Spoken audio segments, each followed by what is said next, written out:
Yan mga kailaw. Magandang gabi sa inyo. Dito tayo mga kailaw ng ilaw sa Badyaw. Maliit ng tubig yung mga kailaw dyan sa Badyaw. Yung nakakapana tayo dyan ng paisa-isa. Sa malaking kanal tayo mga kailaw kaya hindi masyadong kalalakihan ng hipon. Yan. Mga puti. Para din sa masin mga kailaw ang forma ng hipon dyan sa malaking kanal. Yan. Medyo may sa kaliitan ng tubig mga kailaw. May lumot-lumot na nga ang mga bato. Medyo madulas na. Kaya tayo makabilis-bilis ng tayo madulas. Yan mga kailaw.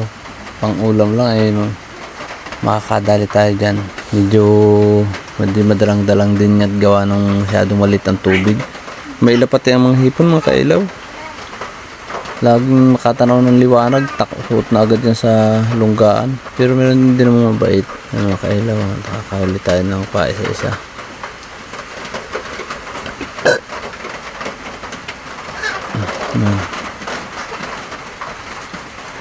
Hindi na makaliliitan, malaki rin. Dahil pang salad yan, hindi natin tinatama, mabibilis umilag. Yan mga kailaw. Mga yan, galasang, hindi yung galasang salayon, yan yung galasan lang na lagaslas. Mga kailaw, hindi ko lang maipansin yung maigi ang ang forma niya ay para bang may mga asipit, may mga butol, may mga talas-talas.